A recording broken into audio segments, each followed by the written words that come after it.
तोहनी के हिम्मत कैसे भइला हमारा गांव के लड़का के मारे के? तू बीच में मत पड़ा पवन भैया। तोरे गांव के मुस्लिम लड़का हमरे गांव के हिंदू लड़की के बहला फुसला के शादी करके धर्म परिवर्तन करे के चाहता, और तू मर्दे कैसे हिंदू बड़ा हो कि मुस्लिम के सपोर्ट करता? हाँ, हमके पता बाकी मुसलमान है, और तू लोग यही सब में लगल रह जा। रहल बात धर्म परिवर्तन के, तो लड़की से पूछला जा कि वो का चाहतिया। बुलाओ ओके। ई हमरा से जबरदस्ती धर्म परिवर्तन नहीं के करे के चाहत, और हम इनकरा से प्यार करीले। हम अपना मर्जी से इनकरा से शादी करे के चाहतानी, और हम बालिग बानी। ई का बोलत बिया? दिमाग ठीक बा तोर? रुक जाई, सुन ले जा। एकर इजाजत तक कानून भी देला। अब आप ही लोग बतावा जा का सही बा और का गलत।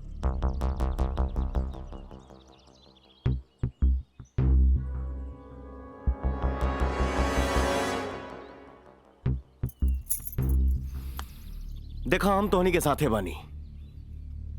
अगर तू लोग के ठीक लागता तो तू लोग एक हो जा, और अगर तू लोग अपने माँ बाप के रजामंदी से उनका आशीर्वाद लेके करब तो केहू के कोनो तकलीफ ना होई।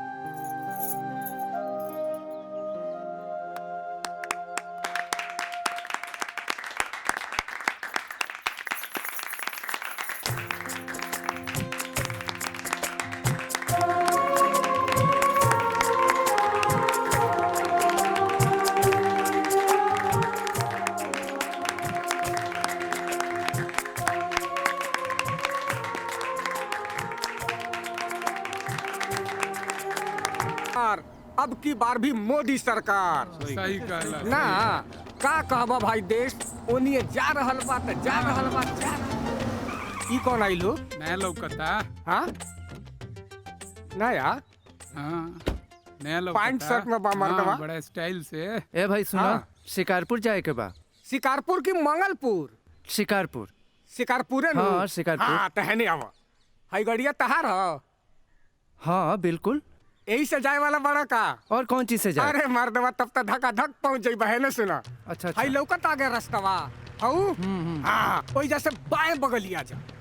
हाँ बाएं बगलिया के 2 किलोमीटर चलबा त नौतनवा गाँव आ जाई। उ त तारा पते बा, हाँ ना? नौतनवा गाँव से जैसे आगे बढ़बा त पानी पटाए वाला पंपी सेटवा मिली। फुक फुक फुक फुक पनिया फेंकेला, हाँ ना? उ त तू जानते बड़ा। हाँ ओई जैसे आगे बढ़बा त बड़का खरियान आई। उ त तारा पते बा।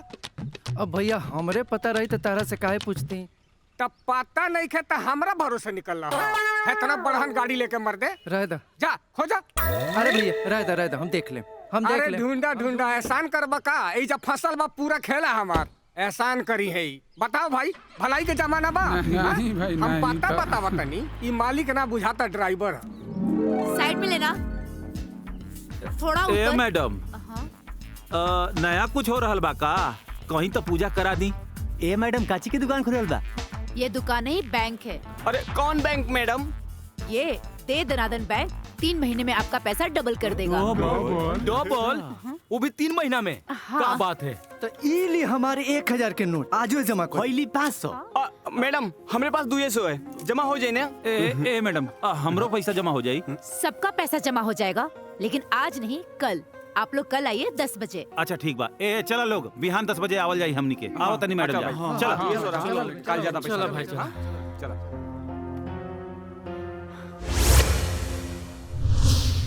ई बैंक में वरिष्ठ नागरिक खातिर अलग से कतार के भी व्यवस्था बा। तनी कम झूठ बोला। माने हम झूठ बोला तनी चाचा? अरे तू लोग ई बैंकवा के आज देख रहल बड़ा, हम तो भाई जमाना से ही बैंक के देखता रहल बानी। तनी कम फेंक मर्दवा, माने आजे बैंकवा के उद्घाटन भइल बा, आ तू पहले ही से देख लेले बड़ा। बेटा इहे कहल जाला, देह बढ़ जाई लेकिन बुद्धि थोड़े ना बढ़ी। अरे ई गांव में कल बैंक खुलल बानू हो। हमरा भैया के ससुरारी में कई साल से ही बैंक चल रहल बा, आ हम तो कई बेर पैसा दुगुनिया भी चुकल बानी। हाँ अब काले देखिए चाचा, भोरे हम बैंक में लाख रुपए लेके जाई, धान से जमा करब और 3 महीना में डबल करके निकाल ले। अरे बाबा, तोहरो जो 18-20 कट्ठा बाचल बानू खेतवा, कुल बेच के बैंकवा में धा दो पैसा। जब डबलिया जाई तो दुगुना खेत की नहीं। अगर ऐसा बात बा लबार भैया, तो हम कल है ना अपन भैंसिया के बेच के कुल पैसा बैंक में जमा कर दे। अरे 3 महीने के तो बात बा, ओकरे बाद पैसा डबल हो जाई, तब एक के बदला 2 भैंस खरीद ले। एकदम सही सोचले बड़ा बेटा। चाचा राम नाम के लूट मचल बा, लूट सकेला त लूट ला। कितना जमा करो? हम तो पूरा जमीनिए बेच के ले आई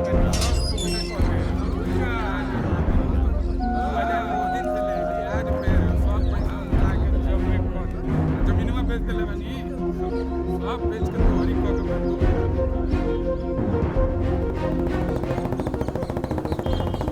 ई कहल जाला बैंक। पैसा जमा करो तो मिठाई के डब्बा मिलेला। अरे भाई तनी खनिया हमरो खातिर बनाई ह, हम खा ली तो पैसा दुगना हो जा। अरे तू पूरा खनी तरक ले के दे दे। नमस्ते भैया। नमस्ते। नमस्ते। कन्हैया यहाँ आवा। जी भैया। ये कैसन भीड़ है? भैया आपके ना पता बा, बैंक खुलल बा, 3 महीना में पैसा डबल। एह दुनिया में ऐसा कोनो बैंक नहीं है जहां 3 महीना में पैसा डबल हो जाए। ये फर्जी बैंक है। तोहनी के एकरा झांसा में पड़े कोनो जरूरत नहीं है। चला निकला जाए यहाँ से। केहू ही बैंक में 1 रुपया जमा ना कराई। मुंह मत देखा जा, निकला जा। चलो चलो चलो पैसा घर में डाल बन जाई।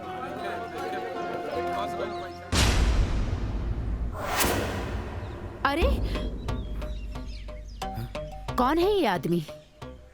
मैं मी पवन सिंह हवन। एक गांव के लोग इनकरा के अपन भगवान मानेला। अगर ये बोल दी है ना कि बैंक में एक भी पैसा ना जमा होई तो बिल्कुल 1 रुपया भी जमा ना होई, और हमहू ना जमा करम मैम।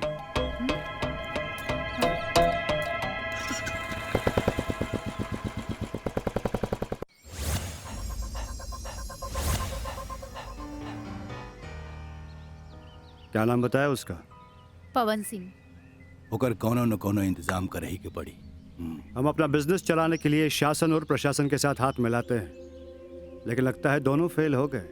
अग्रवाल साहब टेंशन मत लो, सब मैनेज हो जाएगी। ये पवन सिंह ऐसी क्या चीज है जो गांव वाले उसके पीछे हैं? अगर ऐसे चलता रहा तो मुनाफा तो दूर, हम अपनी लागत भी नहीं निकाल पाएंगे। हम कहा नहीं कि पवन सिंह के मार देता नहीं, सारा किस्सा ही खत्म हो जाए।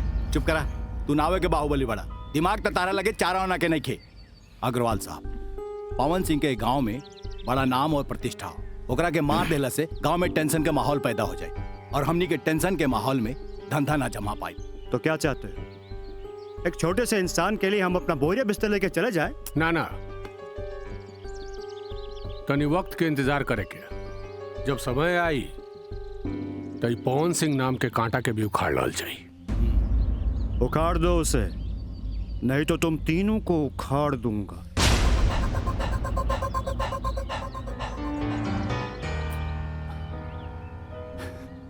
का जरूरत रहा तारा के? अग्रवाल के बताओ के? अरे हमरा के बताओ के रहल ना तारा के? सॉरी सर। सॉरी सर। हम अपना जीते जी अपने गांव वालों के पैसा ना लुटाए थे। तू ये सब पचड़े में मत पड़ा भैया। बेटा पवन, हो सकेला जौन तू सोचतारा वैसे ना होके, हो सकेला कि बैंक वाला सही होके। ना बाबूजी, इस देश में बैंक नीति आरबीआई तय करेला, और आरबीआई के लगे ऐसा कोनो प्लान नहीं है जौना से 3 महीना में पैसा डबल हो जाए। ये जरूर कुछ लुटेरन के साजिश है।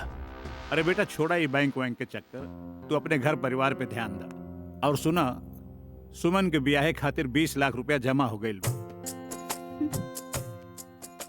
हम चाहता नहीं कि तू लड़का वालन के घरे जाके दिन तारीख पक्की कर दा। जी बाबूजी, हम अपने गुड़िया के ऐसा ब्याह करब कि पूरा गांव जवार देखी।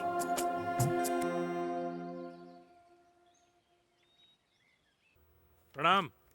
अरे वकील साहब, आई बैठी। अचानक? अरे यार लली एगो क्लाइंट किया समय मिलल तो हम सोचली कि जात जात बेटी दामाद से मिलत चली। अरे तो बहुत अच्छा करी, बहुत अच्छा करी। रउआ ही घर है। अरे बिटिया। जी बाबूजी। अरे समधी जी खातिर चाय पाने लिया। अरे वो सब तो हो जाई, पहले ही बतावा कि दामाद जी इतना जल्दी में कहाँ जात रहलन? वो कहा कि बिटिया के ससुराल गए बड़े, ब्याहे के दिन तारीख पक्का करे खातिर। अच्छा। एक बात बताई, राउर वकालत कैसन चलत बा? अरे भगवान का शुक्र है, बहुत बढ़िया चला। आज ले हम कोनो केस हल ली ना। रुकी रुकी, मदद करी पवन बाबू, ना तो हमनी बर्बाद हो जाई। का भइल? अरे पिंकिया के आँख के ऑपरेशन खातिर हम 10,000 पेट काट के जमा कैले रहनी। रउआ के मना कैले के बावजूद भी पिंकिया के बाबूजी उ पैसा ले जाके बैंक में जमा कर देले। पवन बाबू, हमरा के कैसे भी उ पैसा दिया द। तू बैंक पहुंचा, हम आवत नहीं। बहुत मेहरबानी। तोहनी से कितना बार कहनी कि सब के सब फ्रॉड हमेशा। भाग चलोगे यहाँ से। ये लूट मार के दुकान जवन खोल के बैठल बाड़ू जा, एके चुपचाप बंद कर दा, नहीं तो कहीं अगर हम बंद करावे पे उतर गई नी तो सबके बोलती बंद कर दे। देखिए पवन जी, आप जैसा सोच रहे वैसा कुछ भी नहीं है। ये सचमुच ईमानदार बैंक है। ईमानदारी बा की बेईमानी एकर तो पता हम लगाइए ले। अभी काम के बात सुना। इनकर मरत तोहरा बैंक में कल 10,000 रुपया जमा कर गई बड़े। वो पैसा इनके वापस चाहिए। पर ये तो 3 महीने बाद सीधा 20,000 हो जाएंगे। इनके 20 ना 10 चाहिए, वो भी अभी के अभी। आप तो बुरा मान गए। बस मैं अभी दे रही हूँ, स्लिप दीजिए आप। इनके 10,000 दो।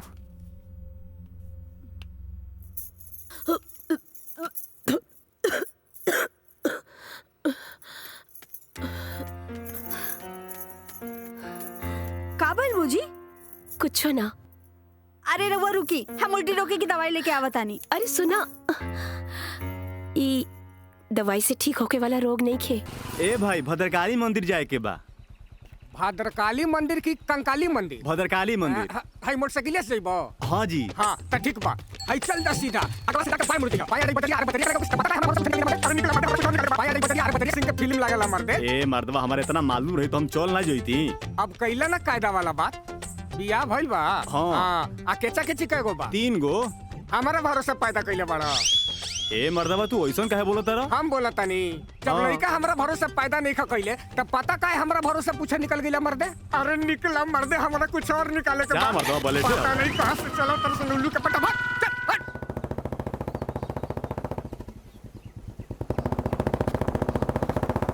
ए रुक रुक। सुना, इतना जल्दी में कहा? भैया हम बैंक जाते नहीं। हम कहा बताएं कि तोहरा वजह से हम कितना पिछुआ गए नहीं। पिछुआ गईली? कहाँ पिछुआ गईला? तू तो भैया हमके बैंक में पैसा जमा करे से मना कर देला। हम तो मान गए नहीं, लेकिन गांव के बहुत सारा लोग जाके चोरी छुपे पैसा जमा कर देले। उस सबके पैसा सीधे 3 महीना में डबल होके मिल गई। ई कैसे हो सकेला? हो सकेला ना भैया, ई हो गई बा। हम आज सीधा बैंक जाता नहीं और सीधे 25 लाख जमा करम भैया। 25 लाख? तब तोहरा हैसियत से बहुत ज्यादा रकम बा। कहां से लेबा इतना पैसा? भैया तोहरा का मालूम नहीं खे, हम अपन खेत बाड़ी माल मवेशी सब कुछ बेच देले बानी। जब हमरो पैसा 3 महीना में डबलिया के मिल जाए ना तो हम सीधे दुगुना किन लेम भैया। प्रणाम भैया।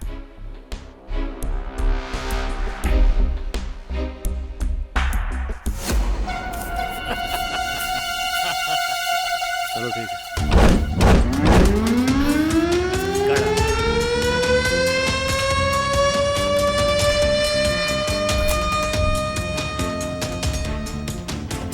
ए, चल बंद कर, बंद कर। गरीब के लूटे वाला दुकान। ए पवन, इज्जत से नाम ले।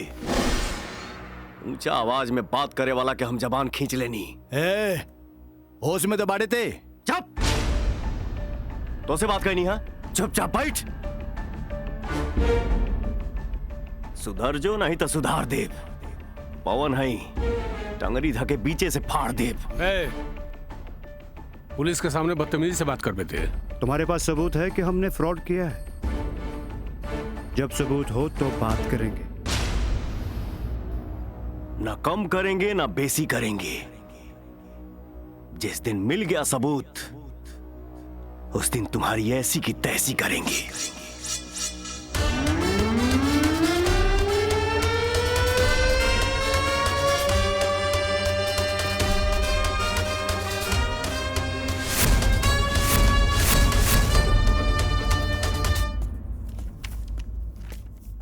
एगो जरूरी काम से हम पटना जाता नहीं बाबूजी।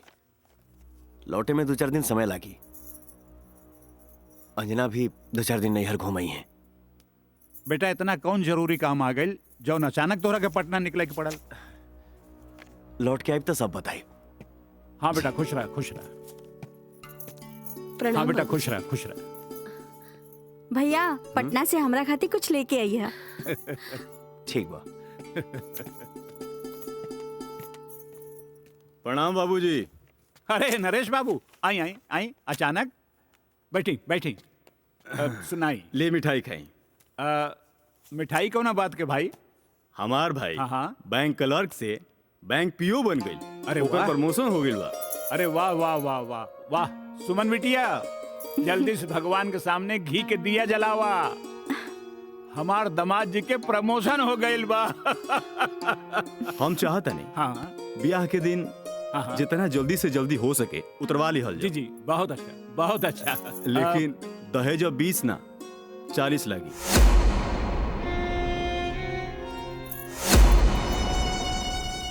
रउआ ये का कहता नहीं?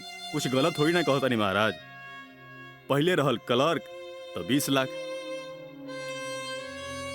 अब हो गई पीओ तो 40 लाख। अब 40 लाख से भला कम का ली? जौन फैसला हुई सोच समझ के बता दी, ताकि हम दूसरा जगह बात ना चलाएं। ठीक बा? प्रणाम प्रणाम प्रणाम। अभी 40 लाख कहाँ से आई?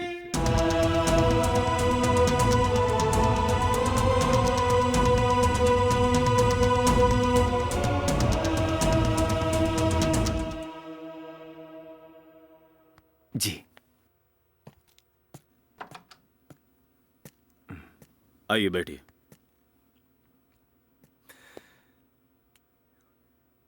सर, हमारे गांव में एक बैंक खुला है जो 3 महीना में पैसा डबल करके दे रहे हैं। उसके बारे में हमको जानकारी चाहिए। ऐसा कोई बैंक तो है नहीं कि 3 महीने में पैसे डबल हो जाए आपके। वो कोई फ्रॉड लोग होंगे। बाहर से आप फाइल ले लीजिएगा। ओके सर, थैंक यू। सर, मेरा फाइल।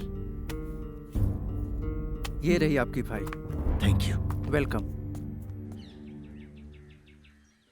देखी महेश बाबू, इस समस्या जितना बड़ा बानू ओकर समाधान उतने आसान बा।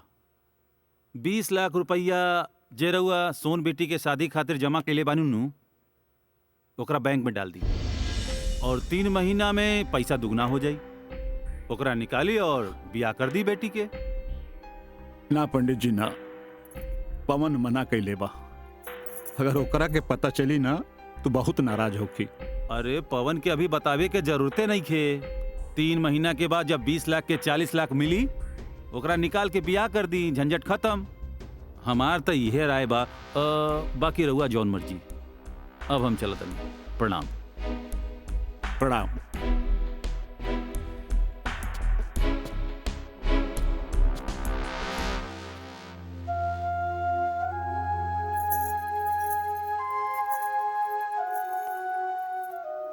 बाबूजी, पंडित जी बात ठीक है कहा तानी। गांव के सब लोग पैसा डबल कर रहल बा, तो हमने काहे नहीं कर सकेनी? अब फिर बात सिर्फ 3 महीना के बा। जैसे पैसा डबल हो जाई भैया के बता दिहल जाई। ना बेटी ना, पवन बहुत मेहनत करके तोरा शादी खातिर पैसा जमा कैले बा।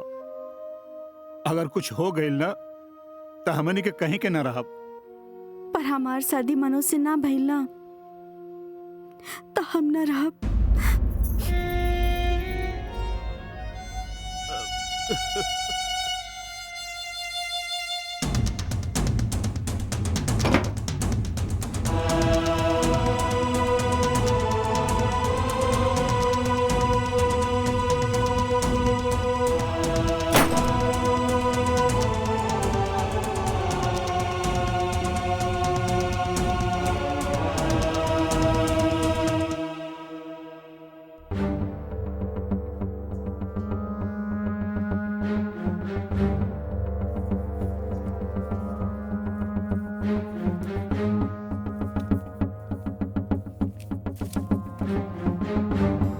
नमस्ते मैडम। नमस्ते। मैडम, अब 20 लाख रुपया हमारा के जमा करे के बा। 20 लाख के 40 मिल जाए नु? हाँ हाँ बिल्कुल हो जाएगा, आप जमा करा दीजिए।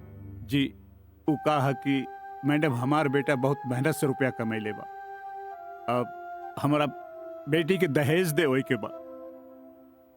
पहले 20 लाख रुपया देवे के रहल, अब 40 लाख रुपया देवे के बा। ऐसे हम 20 लाख ले आइल बानी। बिल्कुल बिल्कुल, आप जमा करा दीजिए।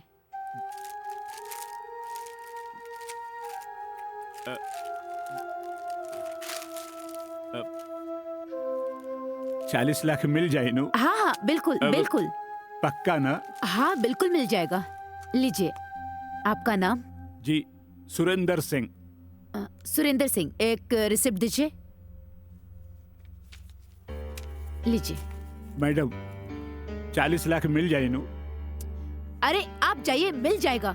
और भी लोग लाइन में हैं। जी जी जाइए जी जी। जाइए जाइए। भाई हमारे हाँ। 4000 जमा कर दी।